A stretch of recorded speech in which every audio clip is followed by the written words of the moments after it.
Hello, welcome to today's HR Huddle, the first one of 2025, and Happy New Year to everybody. I'm Tamera Loerzel, and with me is Jennifer Wilson, and we are here to talk everything HR talent to the HR professionals, HR leaders, other talent leaders, managers, partners in firms that may be attending with us either live or recording, and so we're excited to kick off this HR Huddle today with you for the year. And we thought we should look at what in 2025 are the things that we think you need to be paying attention to, maybe things we're worrying about, maybe things that we think we should figure out what our positioning is around it, and jump in and figure out how do we address that here in 2025. And we've got a list. And so I'll just say we'll get through as much of our list in our 20 to 23 minutes that we normally do. And we want to know your list also. So this might trigger some ideas for you, and we would love for you to share them with us in the comments, or you can reach out to us in social media or email. But we'd love to know what's on your radar as well, or maybe what are the things that you're worrying about or paying attention to that we want to make sure we incorporate in what we're talking about. So I think with that, Jen, maybe I'll jump in and just pick one from our list. And I know we were ending the year with this topic, so we'll start it right here. And that's the accounting pipeline. And really looking at how we can be positively influencing the accounting pipeline and the work that the National Pipeline Advisory Group did. And Jen was the independent facilitator for it with a group of 22 individuals that met for over a year and a half, and came up with some strategies and 6 themes. You should download the report if you have not. And it's got a whole bunch of ideas. But one of the biggest takeaways that we've been talking about is that it's very up to the individual, you, me, everybody listening, every single individual in your firm, every single manager, partner, that we can influence the pipeline positively and attract people to accounting. And we can help inside of that create more CPAs. So the focus wasn't just, CPAs, but really the field of accounting, the profession of accounting, and how do we increase the attractiveness of that, including the retention of that with the people that we currently have in our firms, in our organizations, or other employers. But what could you be doing to improve the story that we're telling about accounting, getting to younger folks sooner, and even probably younger when I say younger than you think of, middle school, high school age? How can we be reaching in to those educational systems, participate, coach, mentor folks, and bring them along and show them what all the opportunities are in accounting, because people make up accounting as tax or bookkeeping, or like they have some stereotype. And if we're not talking to them about it, we're not educating them about all the services that we provide, the kind of difference we make for clients, the career path opportunities. There's just never been a better time to be in accounting. And so we think that needs to be a focus and something that we're paying attention to. And really, again, at that individual level. And Jen, I know we could spend the whole time on this, but is there anything else you want to add to that topic before you pick another one? Well, just that, while it is crucial that we as individuals all look at, neither Tamera nor I is an accountant or a CPA, but we are very much involved in the accounting profession, as are 10 more people on our team, none of whom probably went into accounting as their intended profession. Right. And each of those people could tell the story of how they are employed in accounting. And it's awesome, and so it's not just technical accountants or technical CPAs. It's attracting everybody to come work with us. And Tamera says one of the things we should focus on in 2025 is pipeline. I would say demographics are the reason for that. With a shrinking working age population in this country and a shrinking number of people joining the accounting profession, we have a problem. And so what is your firm doing about it? What are your strategies to stem any sort of loss that you might experience, and to increase the number of people that come into your firm and are interested in being part of your ministry and mission? I've started to mash those two up, but they're, like, how do you attract? And And we have to pay attention to that. Now, I'm going to tell you that another thing I think we have to pay attention to strategically as HR professionals is, if I'm supposed to be attracting and retaining, and I'm supposed to be building this workforce and building a sustainable future, I have to be careful not to have a bunch of strategies that are repellent strategies. So, I was reading, and Emily on our team and I were talking about it. We both read over the holidays a going concern article about 2024 predictions, and some open-ended comments by young people out there on their platform about their firms and their perceptions and their issues and their questions about their firms.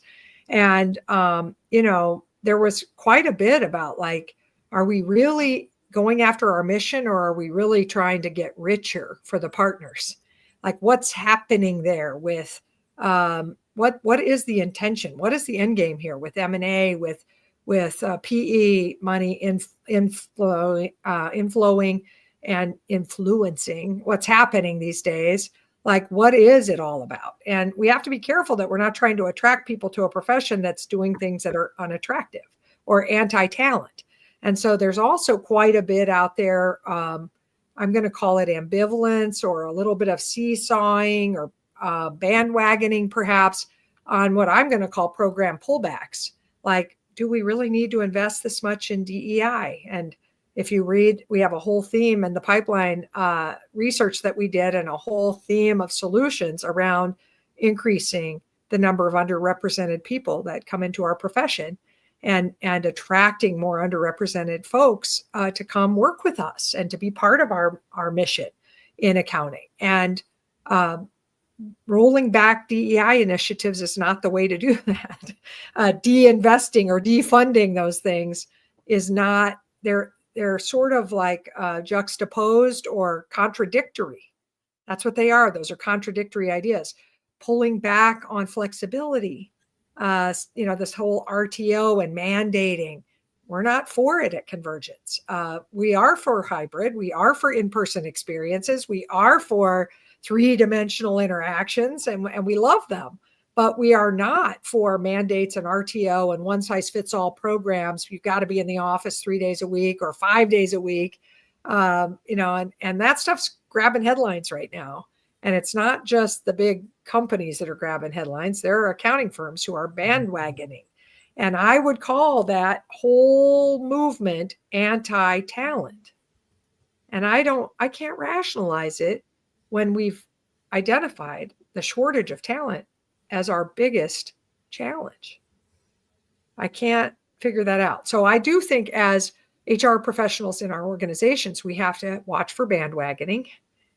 We have to watch for pullback and anti-talent decisions, and at least call them out and say, hey guys, in a time when we want to attract more people at the youngest stages into the profession, we can't be doing these anti-talent things and expecting them to be attracted.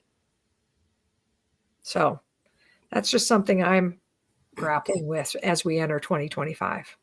Yeah, perfect. And I think the DE&I and RTO are, good examples of things we're paying attention to, and we're just worried about the pullback. And you have to do what's right for your firm and what's right to attract talent and to grow your firm. And so another place to look is salaries, and specifically starting salaries.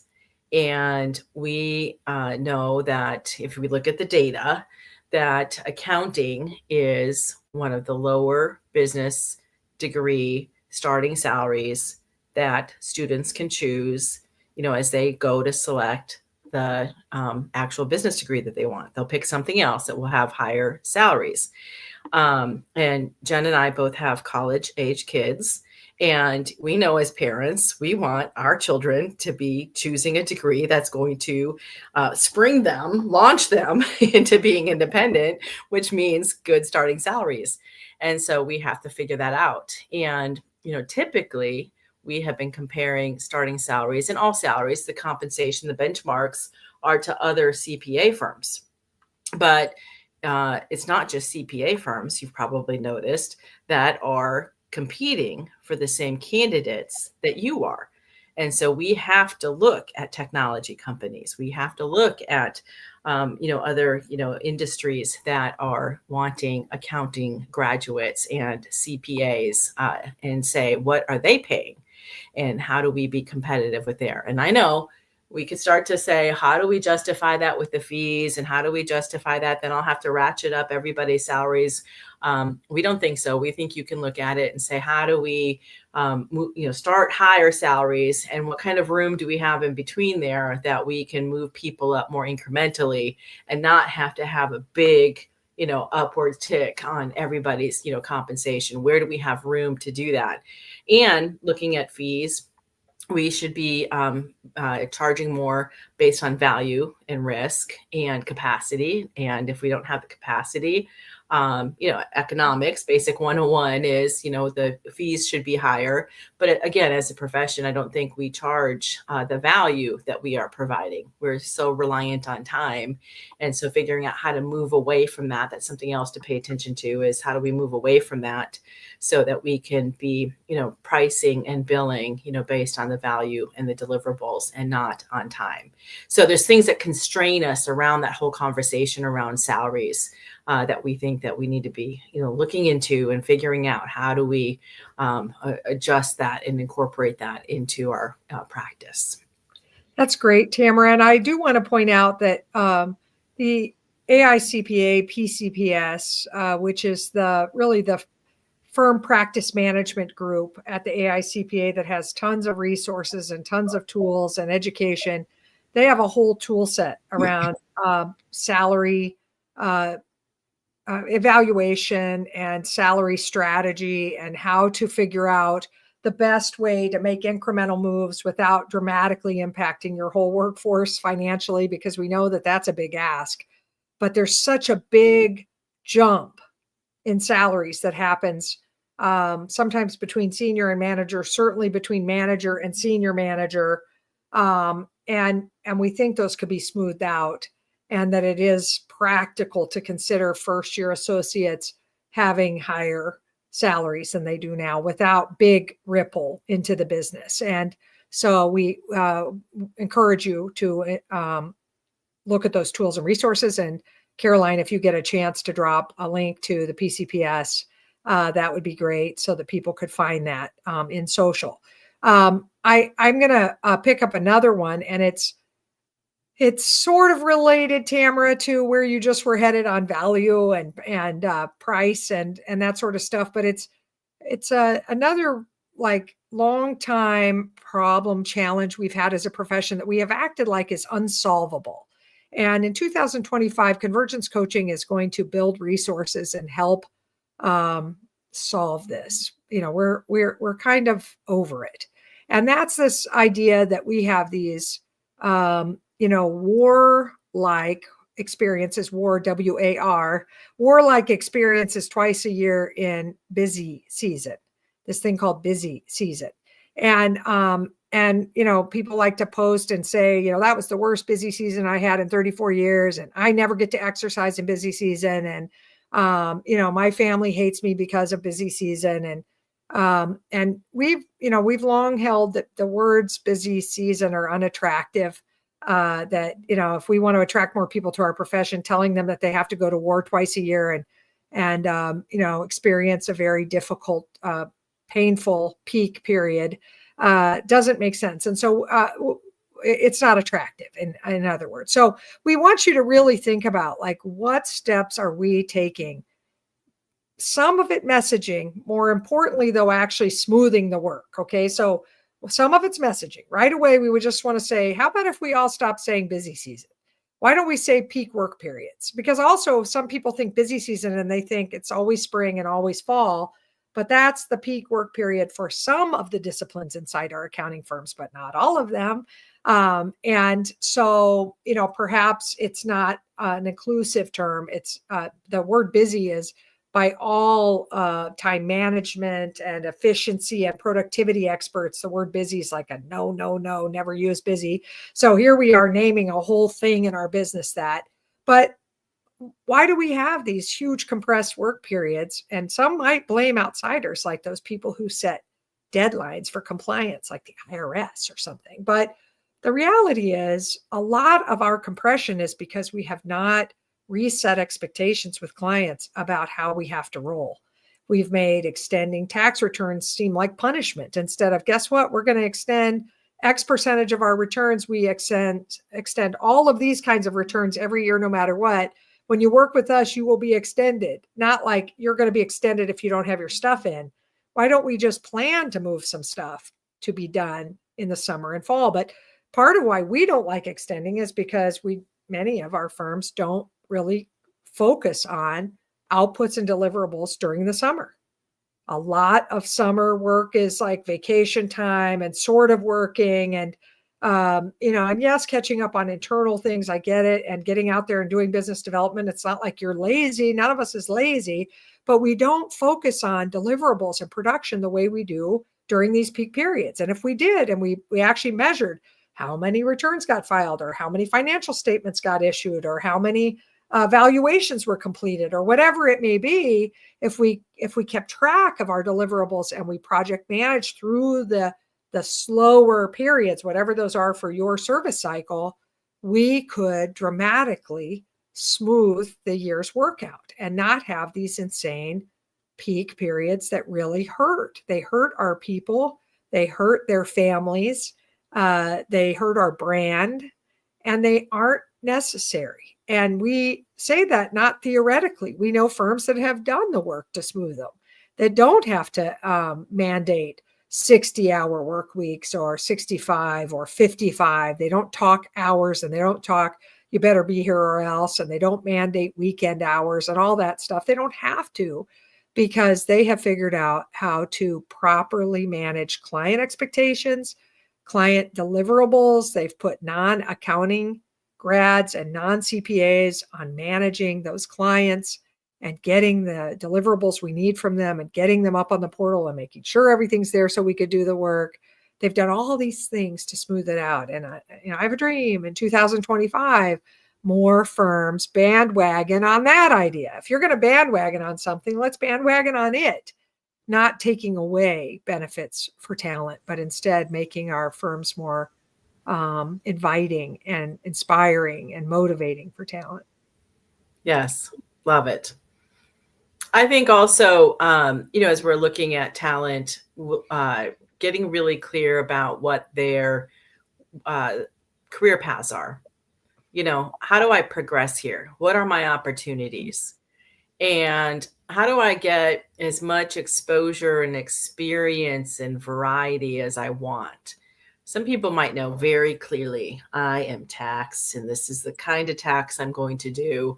Other people might be, I don't know, maybe I like audit, but maybe this consulting thing, I'm really not sure what that looks like. How do I get exposure to it? What does it look like to be on the CAS side and, be an outsourced controller? Or, how do I get that kind of exposure, and can I get it here? Often people are leaving firms because they want a different experience when they could get it right there from you, but we're not talking about it. We're not making it available to them. We might even be being selfish and say, no, I've trained and developed this person. And so how do we create, career paths for people that I could, off ramp one and go to another, but also in tax, how do I progress? What does it take to become a manager? What are the expectations, the skills, the experience? How do we get that experience? Because it's not time in. It's specific kind of experience that they need to have. Well, what is it? How do I get them exposure to it? How do I get them on the right engagements for it? What does it take to become a partner? Yes. And what does it take from a financial perspective to become a partner? But also, the other business considerations around it, in addition to the individual here for you, is what you need to develop to become a partner. Maybe you need to focus on business development, or maybe you need to work on your communication, or maybe it's growing your book of business. Well, then we got to get strategic and look at who's retiring, what business are we going to be taking? Do I need to develop my own? What's the right mix of that? There's lots of questions in there that we need to stop and address and answer and document and then speak to our people about one-on-one and broadly, we would assert. But we think that that's one of the things that will really engage and tether your people to you, is if they have a clear picture about their career opportunities and their career path with your organization. I So love that's something to pay attention to. That's huge, Tamara. I love that. And I think that alongside that, you were talking about the one to many idea of like documenting that we have options, right? And showing the pathways and being super clear. If you don't feel like you're on the right path, come to us and we'll help you find another, like offering that. Then the one-to-one, which is how are you doing and what are Right. you loving and what do you want to do more of and how can I help you? And that's the shepherding and the one size fits one pathway development. And we don't have enough of that happening. For sure, your rising stars or your superstars, the people in the 9 box in the upper right hand quadrant, my goodness, you better make sure we've pathwayed for them and had honest pathway conversations. That's the other thing. Many feel that they can't say before I commit to partnership, here are some of the things I have questions about. When we come in sometimes and facilitate group conversations with managers or senior managers or groups of people on the cusp, they have so many questions of us that they should have asked someone else. We're not the people that have the answers to the specifics of partner requirements, or what does the funding look for when I'm buying in on equity, and like those things need to be talked about. That's all part of pathway, and it's like a black box, and because they don't understand it and they don't feel comfortable or empowered to ask about it, they're waiting to be invited to get the information. Sometimes somebody else plucks them away before we've had the opportunity to tell them about what's in store for them. So there's so much to that pathway conversation. We probably should do a whole HR huddle on it, Tamara, just to come back to that idea of how to make sure people know what's possible for them. And also, what they think is in scope and out of scope for their future, instead of us making it up from afar, just hoping, or we're hoping that we know what they're planning instead of talking about it. So I Yes. love that as another really great one.